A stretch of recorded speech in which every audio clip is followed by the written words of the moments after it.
Well बच्चों, आज मैं फिर आ गया एक और डाउट को लेकर। तो बिना समय बर्बाद करते हुए आइए स्टार्ट करते हैं। तो इस क्वेश्चन को भी मैंने नहीं लिखा है क्योंकि ये क्वेश्चन भी थोड़ा ज्यादा बड़ा था और मेरे पास उतना जगह है नहीं कि क्वेश्चन मैं यहां पे लिखूं। ठीक है, आपकी स्क्रीन पर क्वेश्चन आ रहा होगा। वैसे क्वेश्चन क्या है? A ship was moving towards the shore at a uniform speed of 36 km per hour. Initially, the ship was 1.3 kilometers away from the foot of lighthouse, which is 173.2 meter in height. तो सबसे पहले इसका एक diagram बनाते हैं। तो question जैसा कह रहा है कि एक लाइट हाउस है, मान लीजिए लाइट हाउस इतना बड़ा है ना। ये हमारी लाइट हाउस है, इसका नाम दे देते हैं ए बी। अब उस लाइट हाउस के फुट से एक शिप है जो 1.3 किलोमीटर दूर है। ठीक है, ओके। उसके बाद इसमें बोला था कि find the angle of depression x और the top of the lighthouse from the ship after the ship had been moving from 2 minutes. तो ये हमारा शीप यहां पर था, 2 मिनट के बाद वो टुवर्ड्स द लाइट हाउस जा रही है। तो वो 2 मिनट के बाद मान लेते हैं हम लोग यहां पर आ गई। ठीक है, 2 मिनट के बाद मान लेते हैं हम यहां पर आ गई है वो शिप। तो एंगल ऑफ डिप्रेशन क्या बन रहा है? एंगल ऑफ डिप्रेशन क्या बन रहा है? एक्स। एंगल ऑफ डिप्रेशन बन रहा है एक्स। तो सबसे पहले यहां पर एंगल ऑफ डिप्रेशन बनाते हैं। 2 मिनट के क्या हो रहा है? ये कुछ लोचा है। 2 मिनट के बाद जिस पोजीशन पर वो जहाज आई है वहां पर एंगल ऑफ डिप्रेशन बन रहा है एक्स। तो ये हमारा एक्स है, तो ये भी मेरा एक्स ही तो होगा, ये भी मेरा एक्स ही होगा। अब एक बार इसको और इसको मिला देते हैं। इस पॉइंट का नाम देते हैं सी और इस पॉइंट को नाम दे देते हैं डी। अब हम एक काम करते हैं, जो जो चीजें जैसे कि डी हमारा, डी क्या है? Initial point of ship, initial point of ship. C क्या है हमारा? सी है हमारा पोजीशन ऑफ शिप,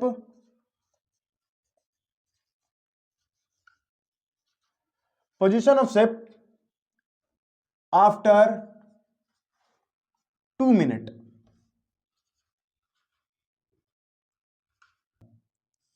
मैं अगर डी और बी को लिखूं तो ये मेरा डी, ये मेरा बी हो जाएगा और ये मेरा पॉइंट सी है। मुझे पता है यहां से लेकर यहां तक की डिस्टेंस पूरा, यानी डीबी जो है वो 1.3 किलोमीटर है। डीबी जो है वो 1.3 किलोमीटर है। और यहां से यानी डी से सी तक जो जहाज गई है, पॉइंट डी से पॉइंट सी तक जो जहाज गई है, जाने में टोटल उसने 2 मिनट का टाइम लिया है। 2 मिनट का टाइम लिया है। और एक और चीज क्वेश्चन में गिवन है, speed of ship is equals to 36 kilometre per hour. ये स्पीड दी हुई है। यहां पर time taken to reach at point C is equals to 2 minutes. एक काम करते हैं, ये जो यूनिट दी हुई है वो आवर में है और ये मिनट में, तो इसको भी आवर में बदल लेते हैं। तो ये 2/60 हो जाएगा, यानी 1/30 आर। अब हमारे पास एक फॉर्मूला है, speed is equals to distance upon time का। हमें टाइम दिया हुआ है, हमें स्पीड मालूम है। तो यहां से हम d की वैल्यू निकालते हैं कि आखिर d से c तक जाने में उस जहाज ने कितना डिस्टेंस ट्रेवल किया।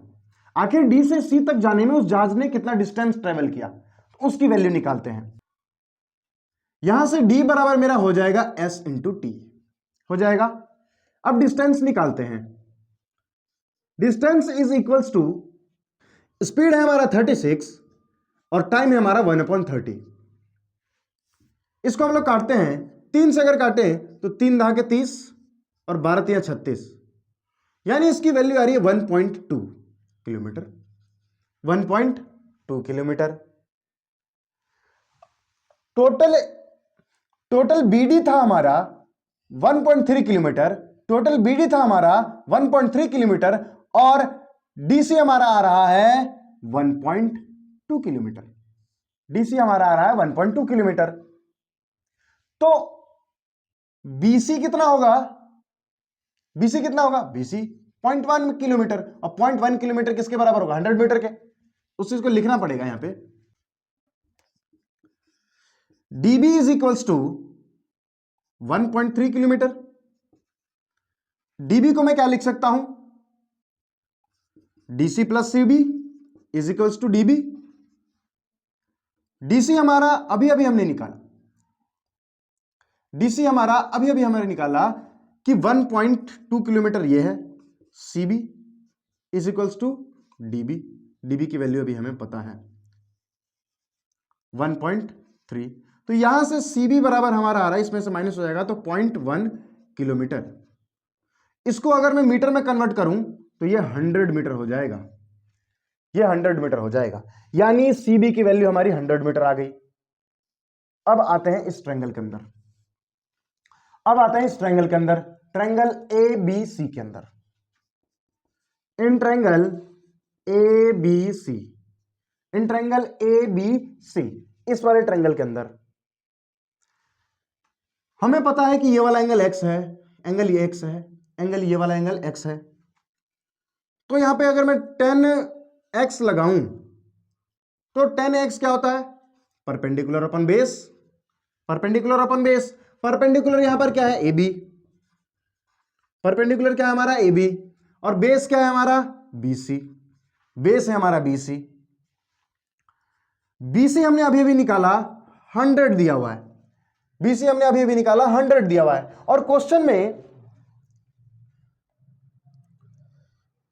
क्वेश्चन के अंदर टावर की हाइट थी 173.2 किलोमीटर।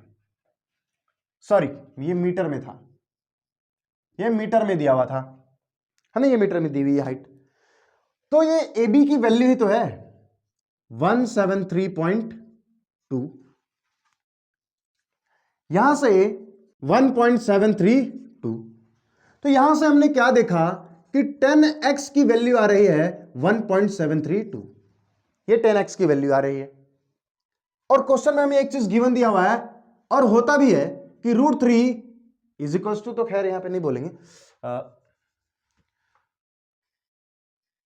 1.732 के आसपास, है ना? ये चीज होता है और क्वेश्चन में भी दिया हुआ है। तो मैं इसकी जगह √3 लिख देता हूं। 10x is equals to √3। 10 की कौन सी वैल्यू, 10 की किस डिग्री पर √3 आता है? 60 पे। 60 पे, यानी यहां से हमें x की वैल्यू आ रही है 60 डिग्री। x की वैल्यू आ रही है 60 डिग्री। हो गया क्वेश्चन सॉल्व। इतना आसान सा था कोई था ये क्वेश्चन। तो आशा करता हूं कि ये क्वेश्चन आपको समझ में आया होगा। तो मिलते हैं अगली वीडियो में, तब तक के लिए बाय बाय।